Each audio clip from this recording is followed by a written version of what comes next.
Welcome, AP English seniors. Trying something new here. We're using Screencast-O-Matic, and the reason I'm doing that is to give you guys some work and some modeling on close reading. You guys did some work with the lids over the summer, or actually as part of your pre-summer AP work. And we'll do a lot with the lids with close reading analysis, and I want to model some of that and also give you something so that if I don't have time to do a mini lesson in class, there will be these recordings available on YouTube so that you can access them so that they can help you dive deeper into complex texts and get ready for the AP exam. So we're looking at Los Vendidos by Luis Valdez today. And the skill that I want us focusing on in your lids packet is diction, right? So as I read through the text from Valdez, I'm especially looking at word choice or diction, right? Some of the key questions in terms of diction are, is there a difference between the denotative and connotative meaning of the word? Are the words concrete or abstract? What's the level of formality? What do the words reveal about the age of the author or historical context? And so on and so forth. And with all of these, we're especially thinking about why are observations significant, what they reveal about the author, audience, subject, or purpose of the piece.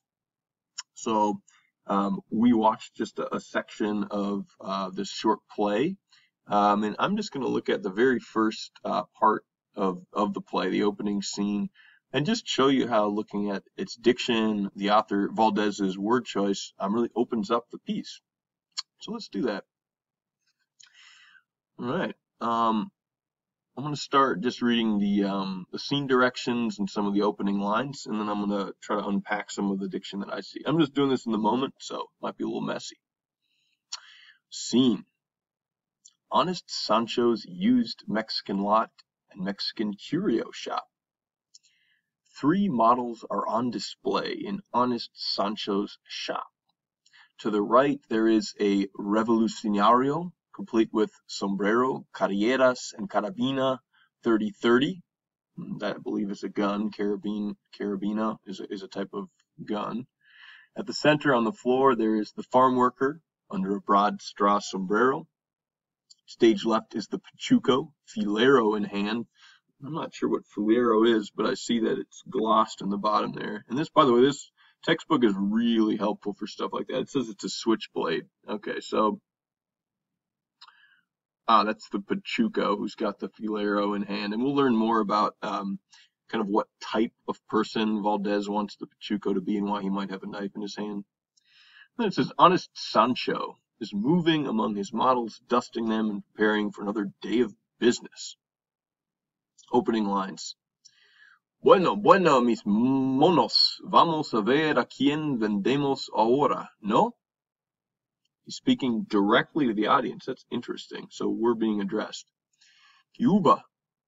And I see that is glossed. If you're not a native Spanish speaker, like I'm not a native Spanish speaker, the anthology glossed it for you. Good, my cuties. Let's see who we can sell now. What's going on? Okay, what can we sell? Interesting. I'm Honest Sancho, and this is my shop. Antes fue contratista, pero ahora logré mi negocito. All I need now is a customer. Let's see, what was that? Antes fui, I see. I used to be a contractor, but now I run my little business. Okay, so he's the man. He runs it. Someone has come for him. A customer. Secretary entering. Good morning. I'm Miss Jimenez from... una chicana. Welcome, Señorita Jimenez. The secretary says with Anglo pronunciation, Jimenez. Okay? Says Sancho. My name is Miss Jimenez. Don't you speak English? What's wrong with you? Oh, nothing, Señorita Jimenez, I'm here to help you. Secretary says, that's better. As I was starting to say, I'm a secretary from Governor Reagan's office, and we're looking for a Mexican type for the administration. I'm going to stop right there. We've just been reading for a couple of minutes. And there's a lot there. If you've been reading with me and you're realizing, oh, there's different language stuff happening, there's definitely different connotations for different words. And I feel like diction would be really helpful to kind of unpack this scene. So let's take a look. Which of these questions really seems to open up a text? Well, you know what's interesting to me, right off the bat,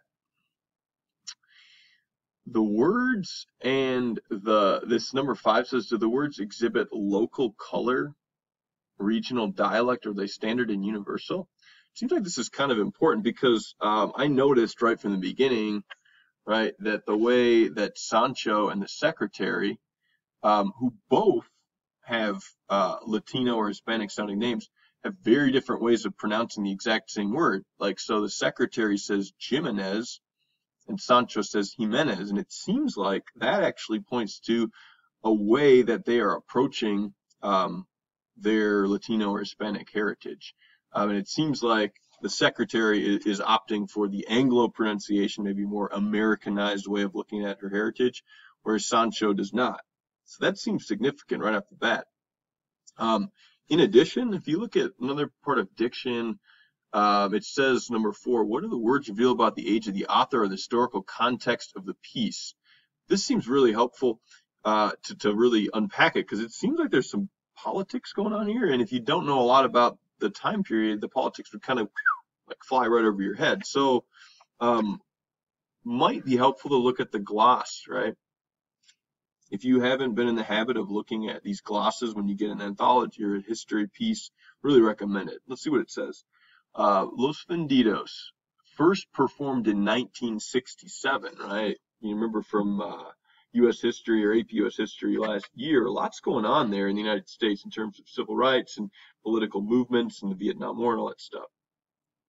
The title may be translated both Men Who Are Sold, Vendidos, and the sellouts, i.e. traitors to the cause. That's really interesting.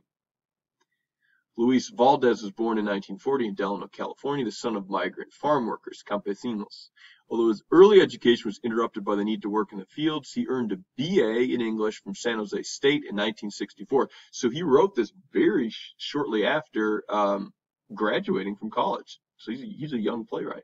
And then joined the San Francisco Mime Troupe, performing political and satirical plays. Remember, satire means to make fun of something for a purpose. Some of you read Kurt Vonnegut's book, the novel, and I'm blanking the title of the novel. It's embarrassing. But it was definitely talking about the Cold War and spoofing atomic bombs and really talking about big political issues by making fun of things that were happening in the world. So we've seen satire. In 1965, he founded El Teatro Campesino, et cetera, presents satirical skits. And I noticed right at the bottom here, the secretary says, I'm a secretary from Governor Reagan's office, and we're looking for a Mexican type for the administration. This seems like a key, right?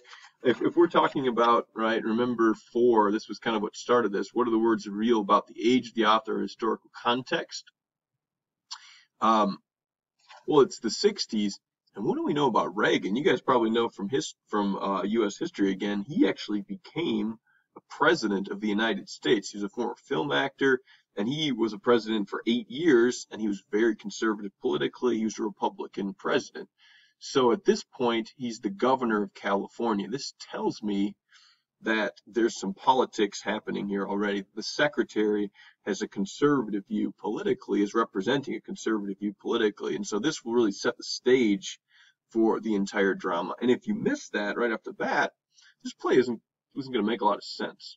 So I think that's actually a pretty decent place to stop.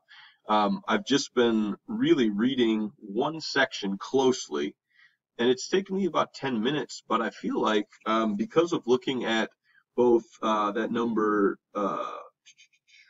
5, the local color piece, and the historical context piece, all of a sudden I feel like Los Vendidos is going to make a lot more sense to me. So my apologies on any mispronunciations of Spanish words, but hopefully you can see that even someone like me who doesn't really have a lot of facility with the Spanish language is able to access this text by really going slowly and paying attention to one of our lids, diction. All right, I'm looking forward to you guys actually unpacking this yourselves, using this as a model, and then using those questions or any other questions you see in this lids to open up your understanding of the text. That's a wrap.